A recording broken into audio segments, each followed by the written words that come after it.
authenticate whatever you said because otherwise that should be taken off the record. माननीय सदस्य Shri Chandrashekhar ji. Madam धन्यवाद सभापति महोदया। आओ झुककर सलाम करें उनको जिनके हिस्से में मकाम आता है। बहुत खुशनसीब होते हैं वो लोग जिनका लहू देश के काम आता है। मैं सबसे पहले ऑपरेशन सिंदूर में जो हमारे देश की सेना है उसने जो पराक्रम दिखाया, शौर्य दिखाया, उसके लिए उनको सैल्यूट करता हूं, जय भीम करता हूं। और पहलगाम हमले में जो निर्दोष हमारे नागरिक शहीद हुए या अन्य जो लोग उसके बाद सीज फायर के बाद जो शहीद हुए, उन सभी लोगों के लिए प्रार्थना करता हूं कि उनके परिवारों को कुदरत दुख सहने की शक्ति दे। महोदया, मेरे कुछ सवाल हैं सरकार से। क्या सरकार ये स्पष्ट कर सकती है मेरे पास है प्योर पाव भाजी का मसाला, प्योर पाव भाजी मसाला, पाव भाजी को टेस्टी बना डाला, सबका राजा ऑल प्योर मसाला, कि आतंकियों को भारत क्षेत्र में प्रवेश और पहलगाम जैसे पर्यटन स्थल पर पहुंचने में किसने मदद की? क्या सुरक्षा एजेंसियों को इस हमले की पहले से कोई खुफिया इनपुट प्राप्त हुए थे? यदि हाँ, तो उन पर क्या कार्रवाई हुई? पहलगाम हमले में शहीद हुए नागरिकों और स्थानीय ड्राइवर माजिद खान के परिजनों को सरकार द्वारा क्या मुआवजा और सहायता दिया गई? क्या सरकार पर्यटकों की सुरक्षा सुनिश्चित करने के लिए विशेष स्टैंडर्ड ऑपरेटिंग प्रोसीजर लागू कर रही है? क्या भारत सरकार ने अंतर्राष्ट्रीय मंचों पर यह मांग रखी है कि जब तक पाकिस्तान आतंकवाद पर कठोर कार्रवाई नहीं करता तब तक उसे किसी प्रकार की आर्थिक सहायता न दी जाए? ऑपरेशन सिंदूर के बाद जब पाकिस्तान ने जवाबी हमले किए और 21 भारतीय नागरिक शहीद हुए, यहां तक कि हमारे गुरुद्वारों को भी निशाना बनाया गया, तब सरकार ने सीज फायर की अनुमति क्यों दी? क्या यह भारत की कूटनीति कमजोर नहीं दर्शाता? सभापति महोदया, मुजफ्फरनगर में हमारे जिला सचिव हैं भाई कामिल, उनके परिवार के 2 बच्चे भी इस हमले में शहीद हुए थे। क्या सरकार ये मानती है कि टीआरएफ द्वारा इस हमले में खासतौर पर हिंदू पर्यटकों को निशाना बनाना भारत में सांप्रदायिक द्वेष को बढ़ावा देने का प्रयास था? यदि हाँ, तो इसे रोकने हेतु सरकार ने क्या रणनीति बनाई? सरकार उस मुस्लिम पोनी ऑपरेटर को क्या सम्मान देगी जिसने अपनी जान देकर तीर्थयात्रियों की रक्षा की?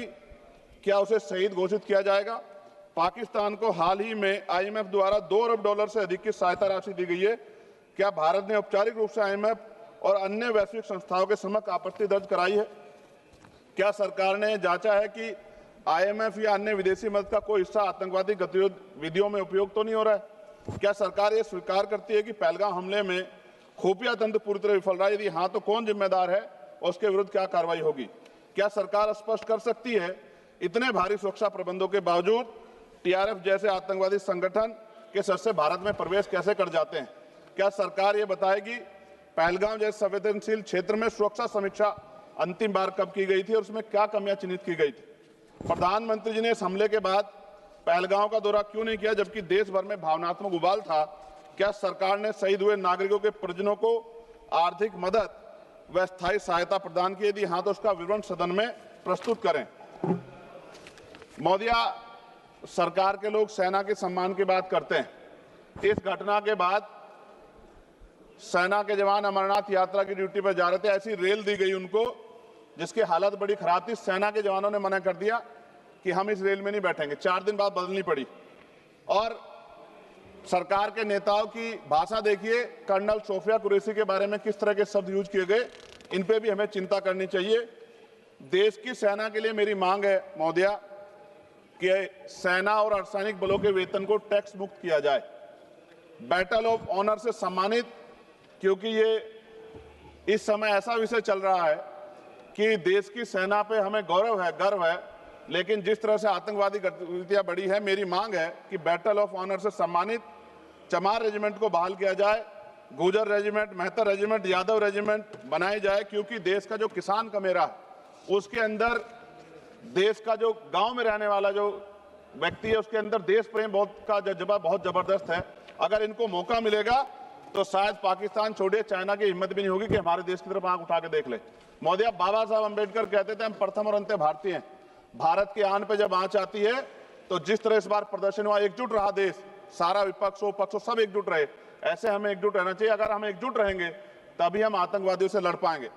मोदिया 1965, 71, 1999 के युद्ध में किसी भी अरब देश ने पाकिस्तान का साथ नहीं दिया था, लेकिन आज एक भी अरब कंट्री हमारे फेवर में नहीं खड़ी। क्या हमें अपनी फॉरेन पॉलिसी पे नहीं सोचना चाहिए कि ऐसा क्या हो गया कि हमारी राजनीतिक जो भारतीय की लोकल राजनीति है, इसके चक्कर में क्या हमारी फॉरेन पॉलिसी या हमारे मित्रों को के मन में पीड़ा तो नहीं पहुंच रही है?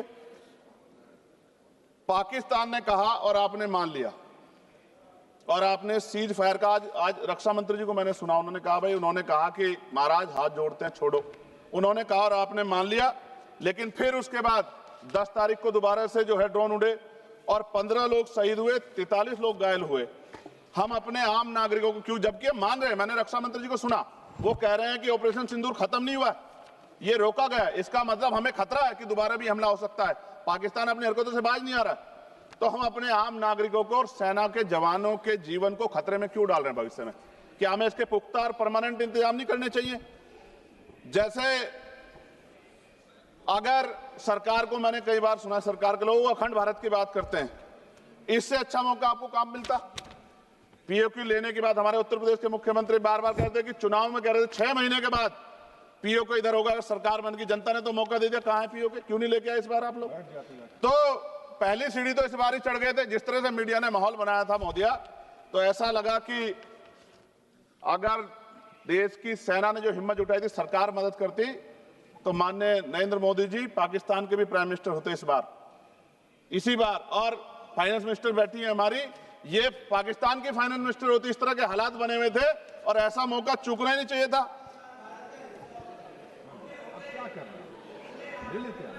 ले लेते, इससे अच्छा मौका किसे कैसे मिलता? पूरा देश एकजुट था। मोदी, मैं खत्म करूंगा, पूरा देश एकजुट था, इससे अच्छा मौका कहां था? लेकिन अब अमेरिका में बैठ के कोई देश के फैसले कर ले तो देश की गरिमा पे, संप्रभुता पे बहुत बड़ा हमला है। इसको हमें समझना चाहिए, हमें समझना चाहिए किसी की हैसियत नहीं है। भारत दुनिया में इकलौता ऐसा देश है जिसका कोई मुकाबला नहीं कर सकता है। यहाँ का 140 करोड़ देशवासी एकजुट खड़ा है और सबको जवाब दे सकता है। मोदी, आज खत्म करते हुए कहूंगा, अमरनाथ की यात्रा आ रही है अगस्त के फर्स्ट वीक में, चल भी रही है, नहीं चल रही। अनुराग भाई, आपको बोलने का मौका नहीं दिया, आप ये नाराजगी मेरे ऊपर मत उतारो, आप लड़ो ना उनसे, आप लड़ो चेयर से, मुझे कहाँ को करना। खत्म हो रही है अमरनाथ की यात्रा, खत्म होने वाले, सुरक्षा के पुख्ता इंतजाम होने चाहिए और दोबारा ऐसी कोई घटना ना हो। लेकिन अंत में महोदय मैं कहूंगा, आम लोगों की जान भी गई, क्या सरकार ने उन परिवारों को मुआवजा दिया है? क्या उनके जीवन का कोई मूल्य नहीं? जिन्होंने अपने परिवार खोए, जिन्होंने अपना घर का बेटा, पति, घर का कमाने वाला खो दिया, उनका भी तो अधिकार बैठता है। सरकार ने क्या मुआवजा दिया, इस बात की जानकारी भी सरकार को पटल पर रखनी चाहिए, सामने रखनी चाहिए। और अंत में मैं धन्यवाद दूंगा भारतीय सेना को और भारत के का जो प्यार है कि पाकिस्तान और आतंकवादियों के भरसक प्रयास था कि यहां सांप्रदायिकता का माहौल बन जाए, लेकिन देशवासियों ने समझदारी दिखाई। और कश्मीरियों को भी मैं बहुत धन्यवाद देता हूं कि उन्होंने कोशिश की कि किसी भी तरह से कश्मीर के ऊपर जो ये इतना बड़ा इल्जाम लगा है, ये इल्जाम में कश्मीरी शामिल ना हो और ऐसे आतंकवादियों पर सख्त कार्रवाई। पता लगा है कि महादेव, ऑपरेशन महादेव हुआ है और यही पता लगा कि वो तीनों आतंकवादी मारे गए हैं। लेकिन मैंने अखबार में ये भी पढ़ा था कि वो जो मुख्य आरोपी था कुछ दिन पहले पाकिस्तान में था। कोई पिकनिक चल रही है कि उधर भी चले जाते, इधर भी आ जाते? क्या है बॉर्डर पे ऐसा?